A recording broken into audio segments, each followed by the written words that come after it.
देखिए, बहुत सारे मल्टीपल फैक्टर्स हैं जिन्होंने जीत में जिनका बहुत बड़ा योगदान रहा है। जिस तरीके से जनता जो त्रस्त हो चुकी थी पिछले 5 सालों में, मैं लगातार बताते आ रही हूँ, लगातार 5 सालों में अलग अलग धरना आंदोलन, चाहे शराबबंदी का विषय हो, बेरोजगारी का मुद्दा हो, या फिर पीएससी के जो इतने बड़े घोटाले, मतलब लगातार जिस तरीके से सरकार ने पिछले 5 साल में छत्तीसगढ़ के अपराध का जो गढ़ बना दिया था, जिस तरीके से बीमारू राज्य के रूप में छत्तीसगढ़ को पीछे खींचा गया था, तो निश्चित ही जनता का ये जवाब है।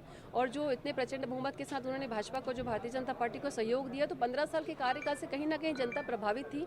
तो निश्चित ही उनका मैंडेट आया है और फिर से कमल खिला है छत्तीसगढ़ में। मैं एक चीज़ में बहुत विश्वास से कह सकती हूँ कि भारतीय जनता पार्टी हर चाहे युवाओं की बात करूँ, चाहे महिलाओं की बात करूँ, हर किसी के विषय में सोच करके उसके बाद डिसीजन लेती है। निश्चित ही महतारी वंदन योजना पे महिलाओं का बहुत विश्वास मुझे भी दिखा है। फील्ड पे जब हम गए तो उनका एक विश्वास था कि महीने की आपको 1,000 रुपये मिल रहा है, सालाना 12,000 है, तो निश्चित ही हमारी कुछ ज़रूरतें हैं, इससे हम सक्षम होंगे, हम किसी पे डिपेंडेंसी हमारी कुछ हद तक की कम हो जाएगी, तो उसका निश्चित ही प्रभाव दिखा है।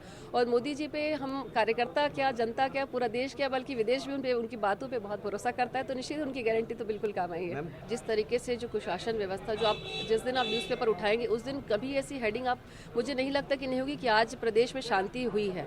हमेशा चाहे लूट बलात्कार की मैं बात करूँ, सट्टे की मैं बात करूँ, लगातार इन्हीं विषयों से पेपर की शुरुआत होती है।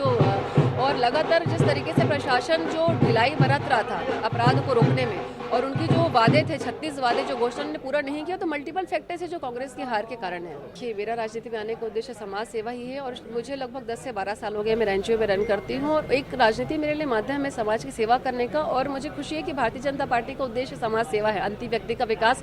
तो इसीलिए मैंने अपना मैनिफेस्टो बनाया है कि मेरे क्षेत्र में जो सुविधाएं जो नहीं है, जो होनी चाहिए थी, तो वो मेरी प्राथमिकता है। उसी के आधार पर मैंने अपना मैनिफेस्टो बनाया है। संगठन तय करे कि बिल्कुल हम सिपाही हैं, हम अपने सेनापति का साथ बिल्कुल जरूर देंगे।